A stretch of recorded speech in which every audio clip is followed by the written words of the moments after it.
요한복음 20장입니다. 20장 1절로 18절까지 말씀을 오늘 한번 교독해 볼까요?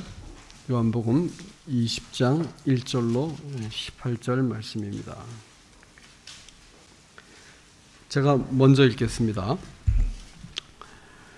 안식구 첫날 일찍이 아직 어두울 때 막달라 마리아가 무덤에 와서 돌이 무덤에서 옮겨진 것을 보고 제자에게 달려가서 사람들이 주를 무덤에서 가져다가 어디 두었는지 우리가 알지 못하겠다 하니 베드로와 그 다른 제자가 나가서 무덤으로 갈새 돌이 다름질하더니 그 다른 제자가 베드로보다 더 빨리 달려가서 먼저 무덤에 이르러 구부려 세마포 놓인 것을 보았으나 들어가지는 아니하였더니 시몬 베드로는 따라와서 무덤에 들어가 보니 세마포가 놓여 있고 또 머리를 쌌던 수건은 세마포와 함께 놓이지 않고 딴 곳에 쌌던 대로 놓여 있더라. 그때야 무덤에 갔던 그 다른 제자도 들어가 보고 믿더라. 그들은 성경에 그가 죽은 자 가운데서 다시 살아나야 하리라 하신 말씀을 아직 알지 못하더라. 마리아는 무덤 밖에 서서 울고 있더니 울면서 구부려 무덤 안을 들여다보니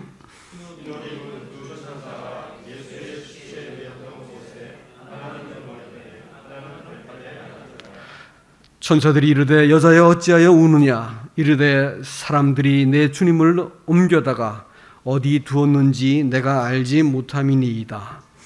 이 말을 하고 예수께서 서신 것을 보았으나 예수인 줄 알지 못. 예수께서 이르시되 여자여 어찌하여 울며 누구를 찾느냐 하시니 마리아는 그가 동산직인 줄 알고 이르되 주여 당신이 옮겼거든 어디 두었는지 내게 이르소서 그리하면 내가 가져가리이다.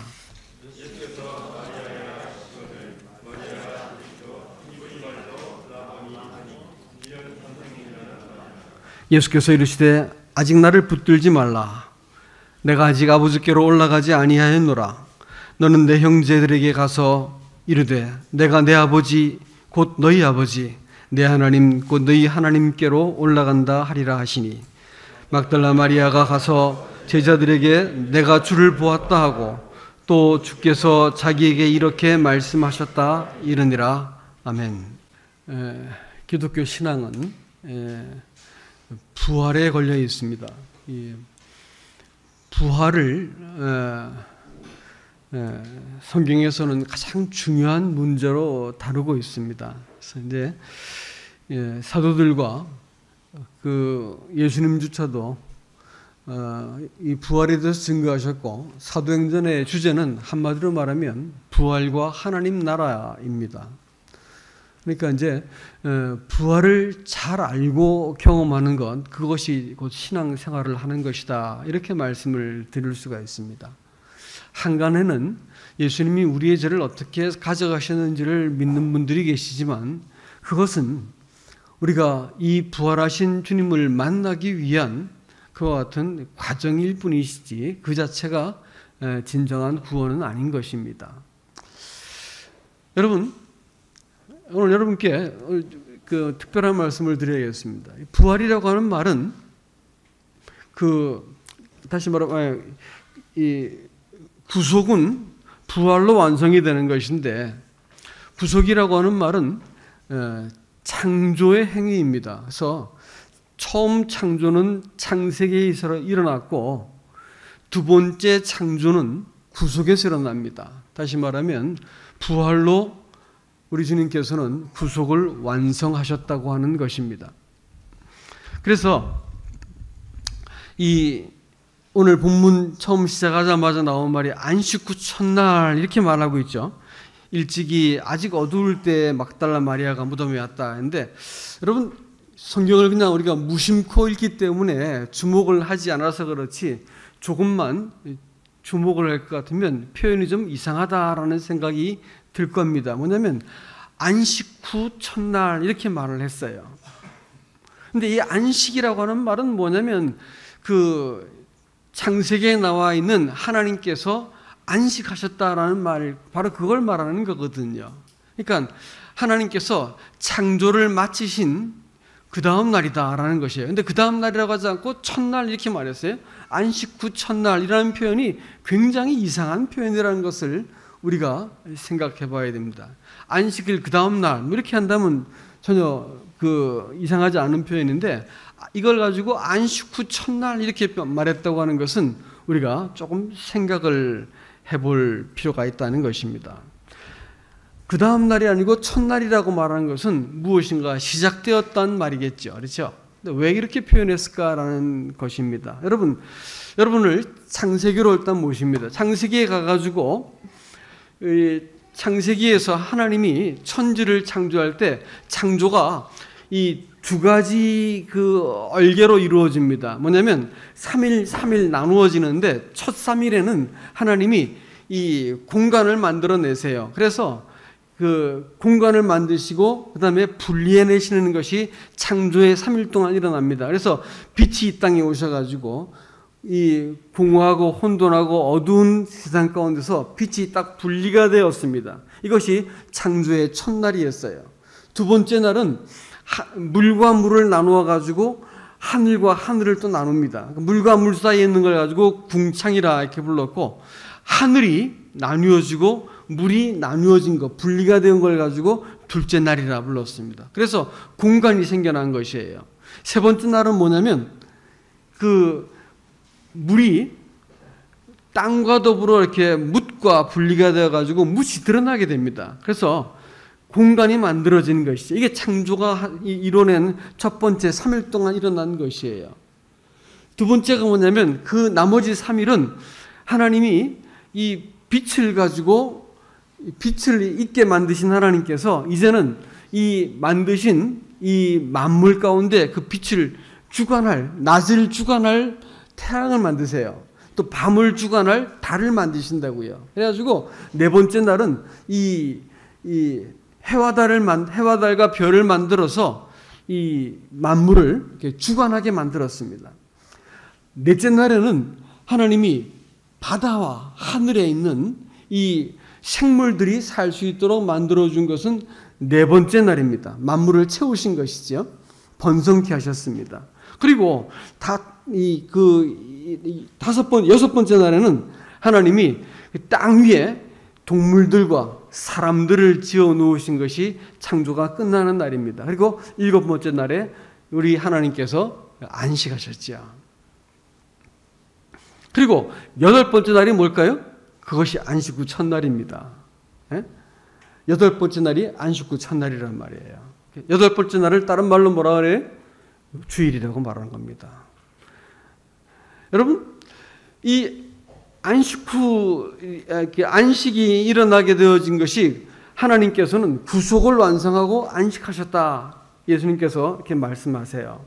근데 잘 보세요. 하나님의 구원이 똑같다는 것을, 그러니까 이 구속이라고 하는 것도 창조와 똑같다는 것을 알 수 있습니다. 제일 먼저는 빛이 오셔야 돼요. 그래가지고 어두움과 빛을 구분시켜 주십니다. 그리고 하늘이 이 사람에게로 분리가 되어서 공간이 만들어져요. 그리고 사람이 디디고 살 수 있는 이 틀이 만들어지고 구조가 세워지고 공간이 만들어지는 것이 이 하나님의 구원의 방식입니다.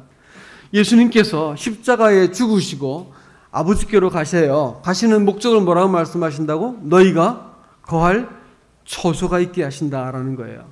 사람이 하나님의 세계 속으로 진입할 수 있도록 예수님께서 십자가에서 죽으시고 사람이 들어올 수 있는 여지를 만들어 놓으신 것이 구속입니다. 그래가지고 빛과 어둠을 나누었어요. 그리고 창조의 두 번째 스테이지가 뭐냐면 후 3일처럼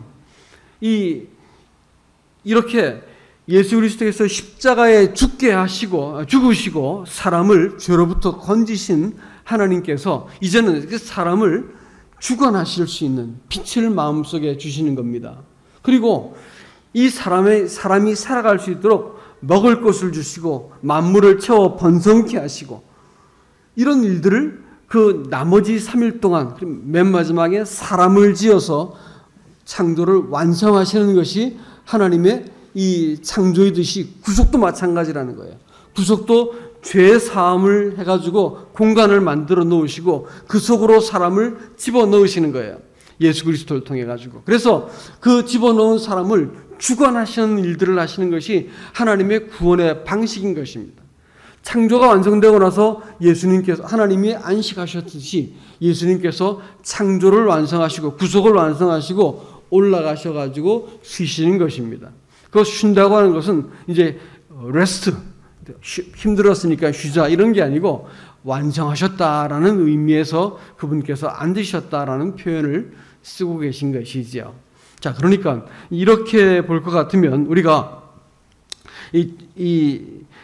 그 창조에 대해서 우리가 이해한 것처럼 구속을 다시 한번 이해할 수 있다는 것입니다. 일단 한번 이 말씀을 이야기해서 예레미야서로 가겠습니다. 예레미야서 4장입니다. 내 백성은 나를 알지 못하는 어리석은 자요 지각이 없는 미련한 자식이라. 악을 행하기에는 지각이 있으나 선을 행하기에는 무지하도다. 보라, 내가 땅을 본즉 혼돈하고 공허하며 하늘에는 빛이 없으며. 이렇게 말했죠. 여러분, 이 말씀이 어째서 본 것 같지 않습니까? 예, 창세기 1장 2절 말씀입니다. 창세기 1장 2절에서도 똑같은 말이 나오죠.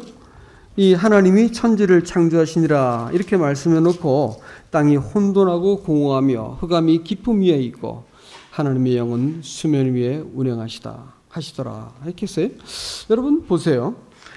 땅을 보니까 하나님이 세상을 지었는데 땅이 혼돈하고 공허하고 어두워요. 빛이 없다고 했습니다. 왜 그랬을까요?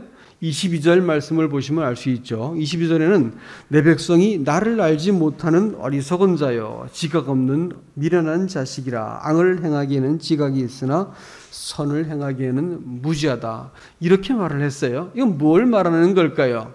예, 구원받기 전에 사람의 상태를 얘기합니다. 그래서 하나님을 알지 못하는 그것이 사실은 천지 만물이 지어지기 전에 이 세상이 공허하고 혼돈하고 어두운 것처럼 하나님을 알지 못하는 사람들의 마음은 어디로 돌아갔다는 거예요? 창조 이전으로 돌아갔다는 거예요. 아시겠어요?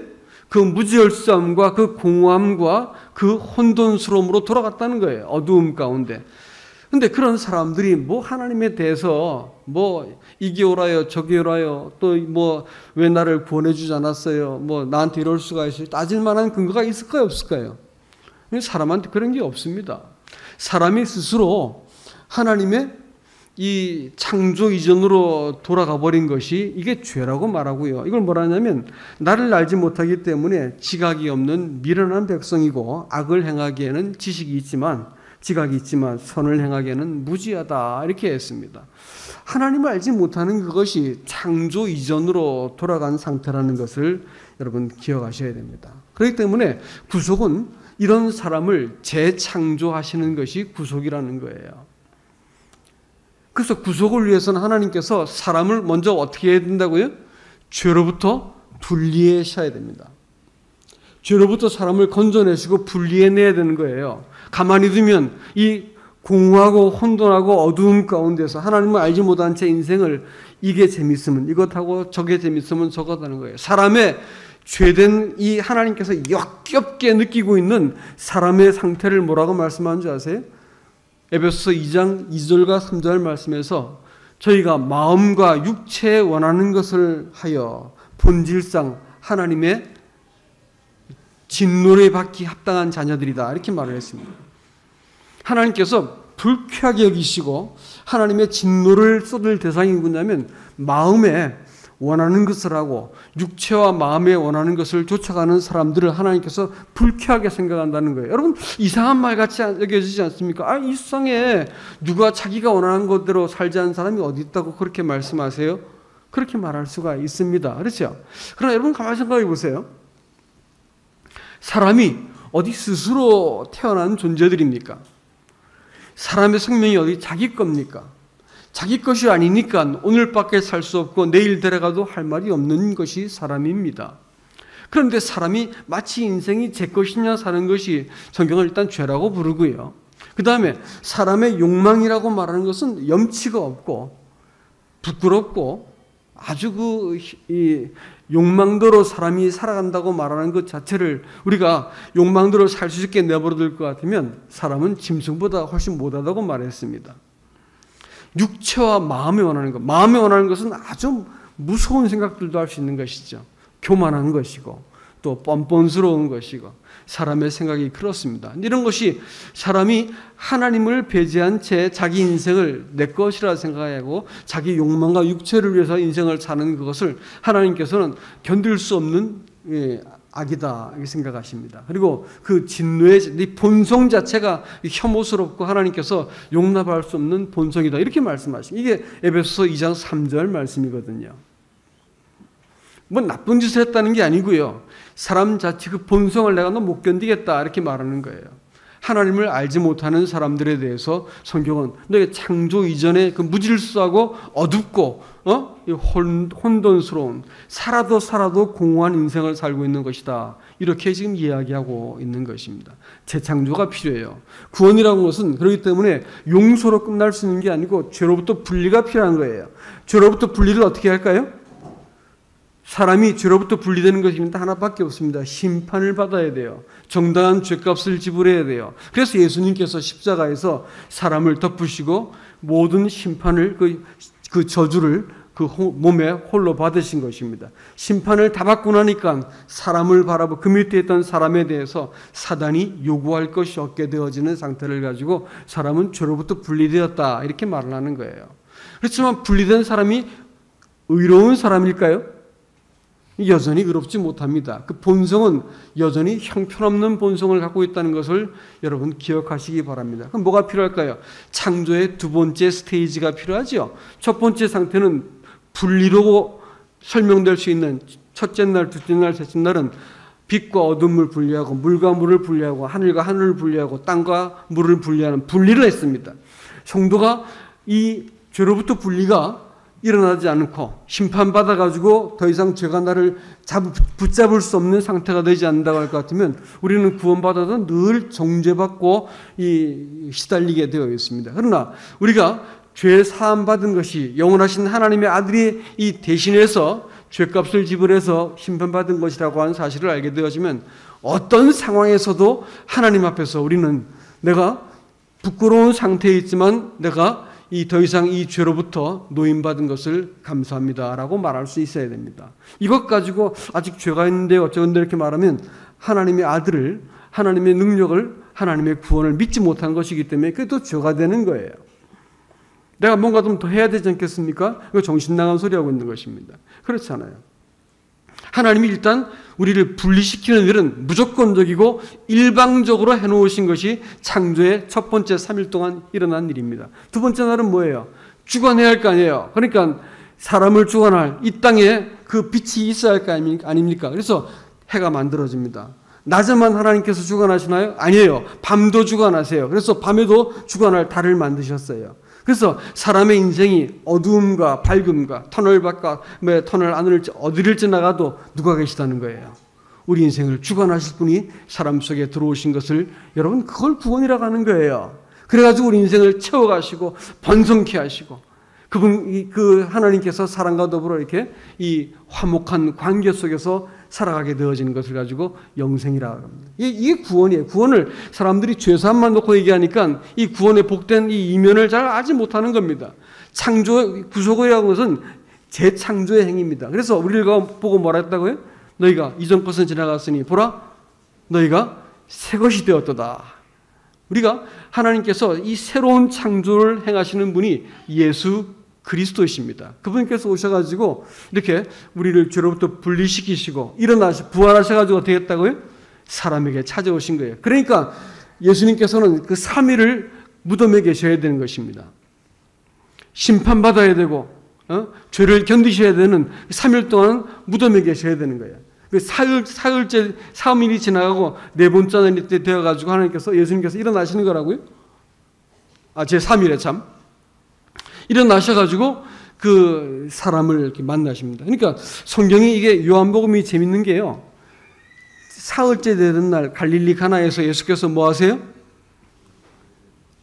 혼인 예식에 참석하시죠. 그래서 사람과 하나님이 결합하고 하나가 되어지고 혼인 관계를 맺게 되어지는 그것은 제3일 날 일어나는 일이라고요. 성경의 말씀이 그걸 괜히 쓰는 게 아니에요. 3일 그때는 사람과 하나님이 의합하고 하나님이 사람에게 와서 사람을 다스리고 주관하시고 사람과 함께 동거하게 되어지는 이 부활을 우리에게 말씀하시는 거예요. 구속이라고 하는 것은 죄로부터 분리되어 있지만 하나님의 아들이 찾아오셔서 우리를 주관하시기 위해서, 그리고 우리 또 동행하시고 우리를 번성케 하시기 위해서 우리 인생에 개입하시기 시작하는 이 부활이 구속을 완성하시는 문제라는 것을 여러분 기억하시기 바랍니다.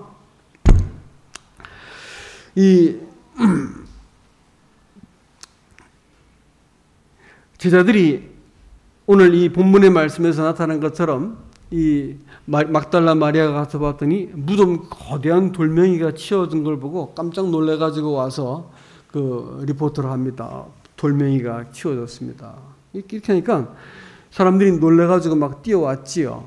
그리고 혹시 예수님께서 부활하신 게 아닐까 이렇게 이제 얘기를 하니까 이 제자들이 어떻게 보면 허탄한 말로 얘기했더라 이렇게 했습니다. 허탄하다는 것은 쓰레기 같다는 말이에요. 예? 말 같지 않은 말이다라는 거예요. 누가요? 제자들이 말이죠. 그리고 여러분 생각해 보세요. 예수님께서 사흘째 일어난다는 말씀을 한 번, 두 번 하셨나요? 아주 여러 번 말씀하셨어요. 그렇죠? 그런데 제자들이 그 말을 뭘로 얘기했다고요? 쓰레기가 있어야겠다. 그럴 수가 있을까요? 네, 그렇습니다. 오늘날 많은 믿는다고 말하는 분들이 부활에 대해서 깜깜이고 부활에 대해서 아무 상관없이 살고 있는 사람이 많기 때문에 얼마든지 그럴 수 있다고 생각이 듭니다. 그런데 말이죠. 여러분, 이 부활이라고 말하는 그것이 제자들도 무지했고 믿을 수 없었다. 이렇게. 왜 믿을 수 없었느냐? 그들이 생각은요. 부활은 종말에 일어나는 일이었어요. 마지막 날에 일어나는 것이 부활이었다고요. 그래서 여러분 마리아 아시죠? 마리아가 마르다가 예수님께서 나사로를 살리러 오셨을 때 네 동생이 살 것이다 이렇게 말했는데 마리아가 마르다가 뭐라고 대답했을까요? 우리가 믿나이다. 믿어요. 안 믿었죠? 뭘 믿었어요? 마지막 날에는 일어날 걸 믿습니다라는 말이에요. 그러니까 부활은 이 현 세대에 일어나지 않고 맨 마지막 때에 죽은 자의 부활이 있을 겁니다. 이 말을 한 것이에요. 유대인들도 그렇고요. 제자들도 그렇고요. 막달라 마리아도 그렇고 그거 안 믿었어요. 그런데 말이죠. 부활이 그때 일어난 게 아니고 이 시대에 일어났다는 것을 분명히 말씀하고 계시죠. 여러분 잘 보세요. 성경에서 여러분께 좀 어려운 말씀 드리겠습니다. 이 세대라는 말이 있어요.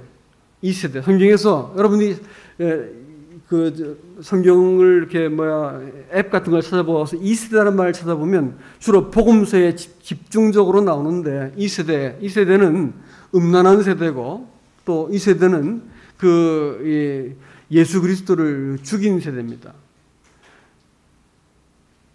성경에서 이 세대를 말하는 것은 우리가 살아가고 있는 이 모든 세대를 말하는 거예요. 이 세대가 있으면 뭘까요? 오는 세대가 있겠죠. 오는 세대는 예수님께서 이 땅에 오실 때를 말합니다. 그러니까 우리는 지금 예수님께서 다시 오실 세대까지 지금 우리 이 세대를 지나가고 있습니다. 이 세대라 그러니까 예수님 살아있을 당시 생각만 해가지고 사람들은 이 세대가 지나기 전에 이 모든 일을 보리라 그러니까 예수님이 살아있을 때 존재했던 사람들이 죽기 전에 예수님께서 다시 올 줄 알았어요. 그것은 성경 말씀을 잘 몰라서 그런 것입니다. 성경에서는 이 세대라고 하는 표현은 현 세대를 말하는 거예요. 사람들이 살아가고 있는 이 현생 시대를 가지고 이 세대라고 말하는 거고요. 오는 세대는 뭘까요? 하나님께서 통치하시고 하나님의 영광이 있는 그 세대가 오는 세대입니다. 그런데 말이죠. 놀라운 일이 있었습니다. 그게 뭐냐면 이 세대 가운데 하나님의 오는 세대가 침투해 들어온 거예요. 이 땅 가운데 하나님의 영혼이 침노해 들어온 것입니다.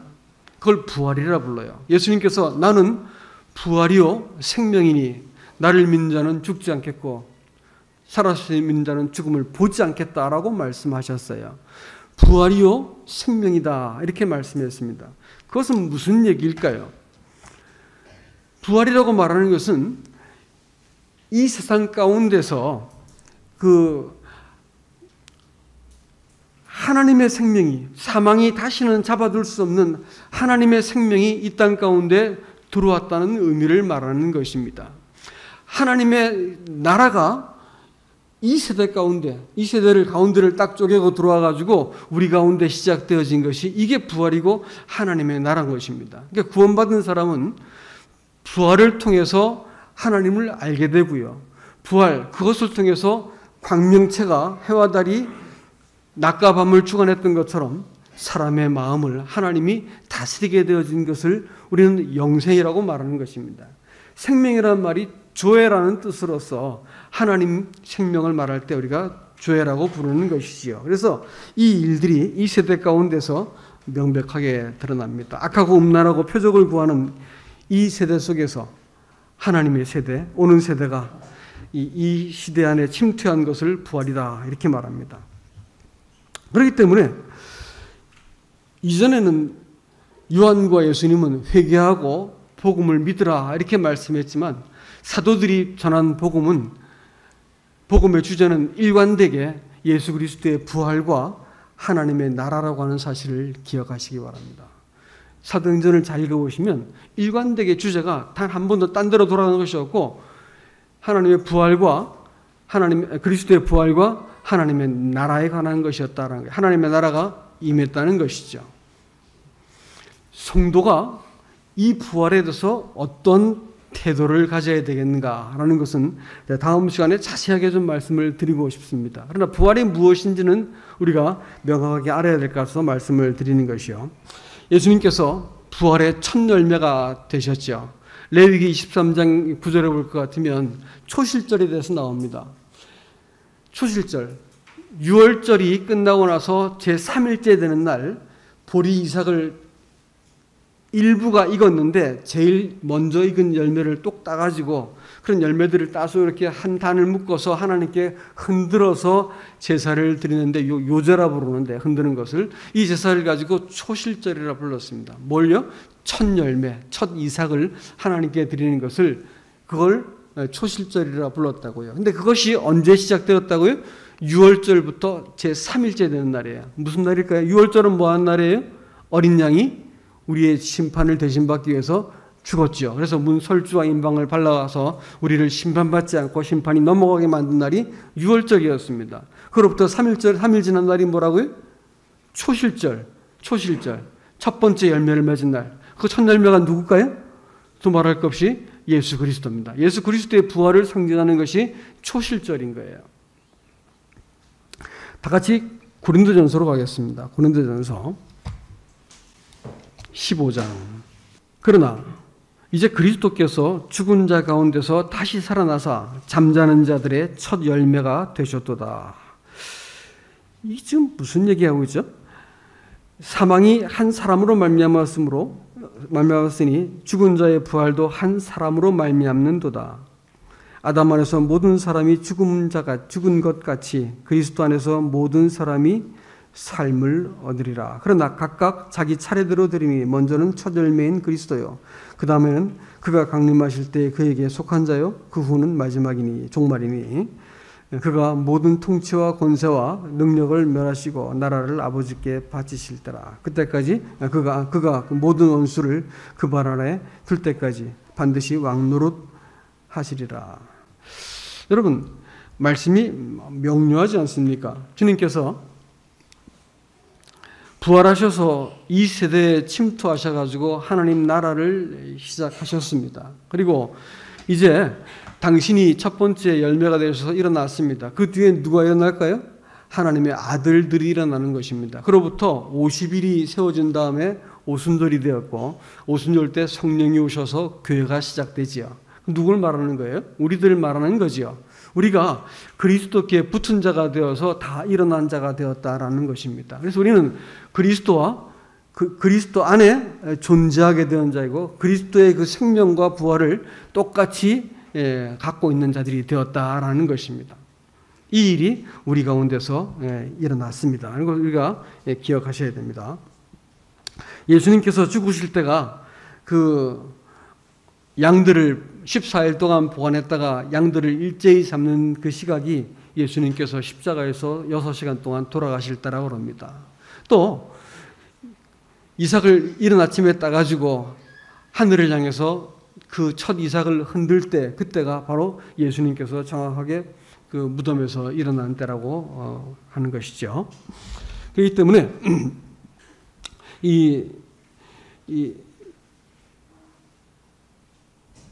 예수님께서 분명히 부활하셨는데 제자들이 지금 부활한 것에 대한 이 효과는 아직 겪고 있지 못하지 않습니까? 아직까지 무지한 상태에 있었고 뭐가 뭔지를 모르는 어리버리한 상태에 있었습니다. 근데 부활하셔가지고 40일간 이 땅에 머무시는데 40일 동안 예수님의 부활을 하나하나 보여주시고 실증하시고 확신을 시켜줍니다. 그리고 예수님께서 승천하시죠. 마리아가 와서 예수님을 붙잡으려고 했습니다. 아가서 3장 4절에 볼 것 같으면 내가 내 살아가는 일을 놓아주지 않겠다 하면서 붙들어요. 그럼 마리아에 대해서 제가 다음 시간에 좀 자세하게 말씀을 드리겠지만 마리아가 예수님을 사랑했습니다. 사람의 지성이라든지 관록이라든지 이런 사람들은 예수님을 뵙지 못했지만 무지하게도 참 사랑했죠. 그러니까 뭐 여자가 말이죠. 보세요. 깜깜할 때 여명이거든요. 무덤가에. 또 유월절 지키러 어디서 온 사람들인지도 모를 텐데 거기 사람들이 그 성에다 군데군데 잠을 잘 텐데 그 위험한 곳으로 또 경비병이 또 위협하지 않겠습니까? 근데 거기를 여자 혼자 몸으로 와서 그 무덤가를 예수님 몸을 찾으러 온다. 이게 뭐 가당찬 얘기죠. 이건 예수님에 대해서 무지하지만 그야말로 전격적인 사랑이 있었던 것 같습니다. 그러니까 예수님께서 다른 사람보다 이 여자를 먼저 만나 주시죠. 이 만나는데 가서 예수님을 막 붙들려고 드니까 예수님께서 나를 붙들지 말라 이렇게 말씀하세요. 아직까지 내가 아버지께로 올라가지 않았다 이렇게 말씀하십니다. 이게 무슨 얘기일까요? 예수님께서 남녀가 유별하니 이런 말일까요? 그런 얘기가 아니에요. 그건요, 예수님께서 올라가셔야지 구속이 완성되는 겁니다. 먼저 누구한테 붙잡힌 바 드려진 바 되어야 될까요? 아버지께 드려진 바 되어야 되는 거예요. 그래서 아버지께 첫 이삭으로 드려진 바 되어야 되기 때문에 사람이 붙잡을 수 없는 것이다. 이런 뜻이겠지요. 그리고 올라가시고 나면 어떤 일이 벌어질까요? 구속을 완성하시고 성령을 보낼 수가 있게 되는 거예요. 그래서 이 구속이 사람 가운데 실제가 된 것은 그로부터 50일이 지나고 나서 우리 가운데 이 부활이 실제가 되었던 것을 알 수가 있습니다. 이 말씀을 이제 좀 정리할까요? 이 예수님께서 부활하셔가지고 사람에게 찾아오셨습니다. 근데 가만히 생각해 보면 사람들은 예수님의 그 부활을 보았어요. 보았는데 부활한 증거도 봤죠. 이렇게 이제 베드로가 뛰어들어서 보고 요한이 이렇게 보고 들여다봤는데 이거 봐도 그 사람들은 집으로 돌아갔다 이렇게 말을 했네요. 그런데 이 여자는 집으로 돌아가지 못하고 거기서 울고 서 있었습니다. 울다가 지쳐가지고 또 이렇게 무덤 안을 들여다봤는데 아니 거기 무덤 안에 두 천사가 예수님 누웠던 자리 머리맡하고 발치에 앉아 있는 거예요. 서 있는 거예요. 앉아 있다 했네. 그걸 보고 깜짝 놀라죠. 이게 뭔가 하고 들여다봅니다. 그래서 이 어떻게 되는지를 예수님 그들에게 물어봅니다. 흰옷 입은 두 천사가 예수의 시체 누웠던 곳에 하나는 머리편에 하나는 발편에 앉았더라. 이제 천사들이 이르되 여자여 어찌하여 우느냐 이르되 사람들이 내 주님을 옮겨다 어디에 두었는지 내가 알지 못함이다. 여러분 이런 말 자체가 좀 이상하잖아요. 그 밤에 그 무덤가에서 살아있는 두 사람이 앉았다가 말을 하고 그 사람하고 대화를 나누는 것 자체가 이상하지 않습니까? 근데 하여튼 사랑하기 때문에 이것저것을 좌면우고자 않고 한 가지만 찾고 있는 마리아를 볼 때 참 사랑스럽다 생각은 들어지긴 하죠. 근데 아무튼 이것 지금 뭘 말하는지 한번 생각해 보세요. 예수님 누웠던 곳에 피 흘리고 누워있는 자세에 천사가 둘이 머리하고 발끝에 앉아있다라고. 지금 뭘 얘기한 걸까요? 무슨 그림 그려주세요? 쉬운 자입니다. 쉬운 자. 법궤를 말하는 거예요. 언약궤 양쪽 끄트머리에 이 두 그룹이 날개를 펴고 이렇게 쉬운 자 이 보좌를 피가 흘려진 자리를 바라보고 있는 것이 법궤 뚜껑, 곧 시은조라 부르는 것 아닙니까? 이 두 천사는 두말할 것 없이 그룹들을 말할 겁니다. 예수님께서 피 흘리고 십자가에서 죽으셨습니다. 일어나신 그 자리가 뭐가 된다는 겁니까? 그것이 바로 시은조가 된다고 하는 것이죠. 거기서 바로 그 자리에서 예수님께서 뒤돌아봤더니 거기 예수님이 서 계셨습니다. 여자는 아직까지 예수님 옆에 서 계셨지만 예수님이 함께인지 몰랐어요. 울고 있었지만, 자기가 지금 겪고 있는 슬픔을 이기지 못해서 울고 있었지만 예수님은 그 곁에 서 계셨다는 것을 기억하시기 바랍니다. 예수님께서 왜 웃느냐 이렇게 물었습니다. 이 생각을 이렇게 보면 그때까지도 이 여자는 예수님이 동산직인 줄만 알고 있었습니다. 예수님께서 그 마리아야 이름을 부르시니까 비로소 눈이 띄어지고 예수님을 알아보았습니다. 그리고 나서 돌아가서 부활하셨다라고 정확하게 말하기 시작했죠. 그러니까 사실 그리스도인들은 부활의 사실, 부활의 증거를 내가 믿고 안다. 제자들이 가서 예수님이 누웠던 자리를 봤더니, 요한이 봤더니 거기에 이 세마포가 누워있고 머리수건이 객해 있더라. 싼 그날이 있더라 이렇게 했습니다. 만일 누가 시체를 훔쳐갔다 할 것 같으면 세마포를 찢을까 안 찢을까요? 찢게 돼 있어요. 왜냐하면 그 유향이라고 말한 것이 끈적끈적한 액체이기 때문에 시체에 발라가지고 하얀 그 얇은 세마포 천을 감은 거예요. 모시천을 감아가지고 시체를 딱 이렇게 고치같이 완성하는 거거든요. 그러면 그건 풀 수가 없으니까 어떻게 돼? 잘라야 되겠죠. 근데 그것이 있는 그대로 놓였는데 몸만 쏙 빠져나와 것처럼 다 가라앉아 있으니까 보고 어떻게 하겠어요? 이거 뭔 일이 벌어졌구나 알은 거예요. 그러니까 요한이 뭐라냐면 예수께서 부활하셨다는 것을 알았더라, 보고 믿었더라 이렇게 얘기했습니다. 그런데 보고 믿었는데 가서 어떻게 한 거예요? 부활하셨다는 말씀해야 할 거 아니에요. 그런 말 안 하면 어떻게 했다는 거죠? 집에 갔다는 거예요. 부활은 그 증거를 본 게 아니라 그분께서 내 이름을 불러주시고 내가 그분을 알아보고 그분이 나를 알아보는 그 관계부터 시작하는 거예요. 내 인생에 그분이 개입하셔가지고 내가 네 안다라는 거예요. 내가 겪고 있는 문제를 내가 공감한다라고 말씀하시고 또 그 문제 속에서 그분이 들어오셔가지고 나와 함께 동행하시고 문제를 해결해 나가시는 거예요. 내 인생을 홀로 두지 않고 나를 아시는 분께서 나와 동행하신 걸 알 때 이 사람이 부활하신 예수에 대해서 비로소 말할 수 있는 사람이 된다라는 것을 알 수가 있을 것입니다. 말씀을 맺을까 합니다. 여러분, 신앙생활은요, 이 부활하신 예수님을 대면해 사는 것이에요. 내가 주영수 받았나 안 받았나 따져보는 것도 아니고요. 또 이 확신을 내가 진하게 간다고 되는 것도 아닙니다. 신앙생활이라고 하는 것은 이렇게 죄로부터 분리해 내신 사람을 다스리기 위해서, 주관하시기 위해서, 빛으로 찾아오신, 낮과 밤을 주관하시기 위해서 찾아오신 하나님, 이 예수 그리스도께서 우리 마음속에 영접되시고 그분이 내 인생을 채워가시고 먹이시고 공급하시고 온전케 하시는 이 모든 과정을 가지고 구속이라 이렇게 부르는 겁니다. 여러분, 이 복된 구속이 여러분 것이 되어야 됩니다. 그래서 바울은 뭐라고 했냐면 내가 아직 이루었담도 아니고 잡았담도 아니다. 이게 내가 그리스도의 이 부활, 그 고난에 참여하기 위해서 내가 어찌하든지 다름질하고 있다. 빌립보서 3장 10절에서 그렇게 말하고 있습니다. 우리는 신앙생활 속에서 산다는 것 자체가 가만히 두어도 늙어가지 않습니까? 생로병사, 삶의 우환은 사람한테 끊어지지 않습니다. 우환 없이 사람들이 철없이 살고 있다. 아직까지 어려서 그런 거고요. 그럴 리가 없습니다. 인생은 어떻게 살든 삶은 수고와 슬픔이 반복되고 교차되게 돼 있어요. 그런데 이런 삶의 이런 여정을 지나가면서 그것이 그뿐이라고 할 것 같으면 늙을수록 애달고 슬픈 것이 되겠죠.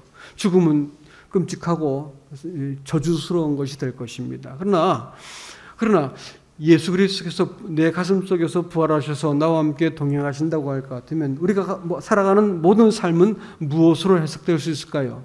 우리에게 찾아오셔서 이 세대 속에 침투하신 영혼, 부활하신 예수 그리스도께서 내 삶을 해석하시는 거예요. 내 문제를 그분께 내가 아뢰는 것이죠. 그분이 내 생명과 내 삶과 내 모든 것들을 그분이 주관하신다고 내가 신뢰하면서 내 삶을 의뢰해 드리는 것입니다. 여기에서 부활이 일어나는 거예요. 하나님께서 나를 무덤 같은 내 상황에서 나를 이렇게 세워가지고 소망을 주시고요.